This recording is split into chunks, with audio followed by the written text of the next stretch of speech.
ચાલી રહ્યા છે એના વિશે આજે મોટી રેલી અને આવેદનપત્ર શું કહેશો? જો ગુજરાતમાં અત્યારે પાટીદાર સમાજ એક ભાગેડુ લગ્નની વિરોધમાં મુહિમ ચલાવી રહ્યો છે અને ગુજરાતની સન્માનીય સરકારે એમાં કાયદો બનાવવાનું પાટીદાર સમાજને કમિટમેન્ટ આપેલું છે.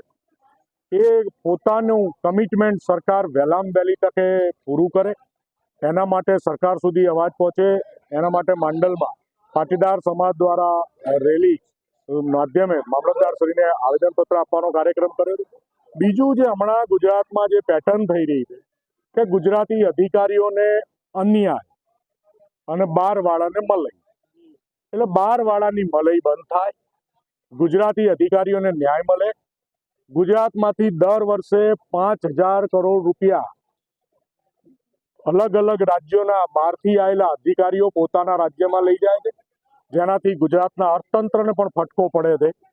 એટલે એ ગુજરાતનું અર્થતંત્ર પણ મજબૂત બને, સમાજો સુરક્ષિત થાય અને કાયદો અને ન્યાય તમામ માટે ગુજરાતી હોય કે નોન ગુજરાતી બે માટે સરખું કામ કરે.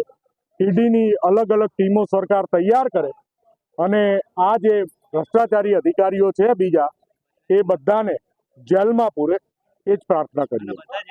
આગળની જે રણનીતિ તમારી સામાજિક અને રાજકીય રીતે છે સમાજને ભેગો કરી શું આપણું આયોજન છે?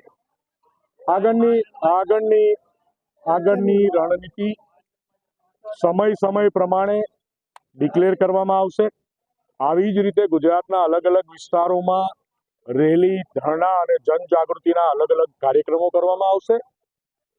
જે માસૂમ છે એ બહાર હોવો જોઈએ અને દોષિત છે એ જેલ પાછળ હોવો જોઈએ.